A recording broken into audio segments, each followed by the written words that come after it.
বান্দা যখন সেজদা করে তো আল্লাহ তাআলা তার পিঠে মাথায় এভাবে হাত বুলায় দেয়, আদর করে। আল্লাহ আদর করে, আল্লাহর কুদরতি পায়ে সেজদা দেয়, মালিক তখন আদর করে দেয়, পিঠে মাথায় হাত বুলায় দেয়। আল্লাহ ডেকে বলে, আনিস আমারে সেজদা করছো না, ইরফা রাসা, উঠো, মাথা উঠাও, ওঠো, বসো বসো। আর কিছু বলবা কিনা বলো। তো বান্দা বলে, আত্তাহিয়াতু লিল্লাহি ওয়াস সালাওয়াতু ওয়াত তাইয়্যিবাত। আল্লাহ বলে, আচ্ছা আমার প্রশংসা করলা, খুশি হলাম, আর কিছু? আল্লাহুম্মা সাল্লি আলা মুহাম্মদ ওয়া আলা আলি মুহাম্মদ। ও মাশাআল্লাহ, আমার বন্ধুর প্রশংসা করলা, দুরূদ পড়লা, আমি এত খুশি হলাম, এখন কিছু আর বলবা?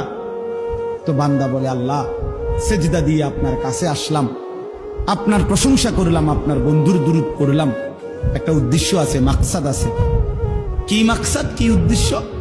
আল্লাহুম্মা ইন্নী যালামতু নাফসি যুলমান কাসীরা। আয় মাওলা, আমি বড় নাফরমান মাওলা, আমার গুনাহ অনেক বেশি মাওলা, আর আমি জানি ওয়ালা ইয়াগফিরুয যুনুবা ইল্লা আনতা, আপনি ছাড়া আর মাফ করার কেউ নাই। এই জন্য আপনার এত কাছে আসলাম, আপনার স্পর্শ পেলাম, আপনার বড় আকরাব, ঘনিষ্ঠ হলাম।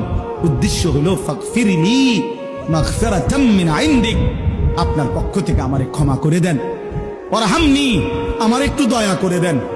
ইন্নাকা আনতাল গফুরুর রহিম, আপনি মাফ করবেন না কা? আপনি তো ক্ষমাশীল, আপনি দয়া করবেন না কেন? আপনি তো রহিম, দয়াবান। আল্লাহ বলে, কস কি রে বান্দা, এত আদর করে বললে মাফ না করি কেন? হ্যাঁ, কি কইছেন এখন? আল্লাহু আকবার। এই জন্য বান্দা যখন সালাম ফিরায় এই ডানে বামে, তখনই একবার কি করে? আল্লাহু আকবার। অর্থাৎ উদ্দেশ্য হলো সে সালাম ফিরাইয়াই আল্লাহু আকবার বলে, অর্থ বলে আর মানুষের জানায়, ভাই সাহেব আল্লাহ বহুত বড় মহান, উনি আমার মাফ করে দিচ্ছেন। আল্লাহু আকবার। এই জন্য আপনারাই তো কইয়া উঠলেন আল্লাহু আকবার, নিজে নিজে। আল্লাহু আকবার।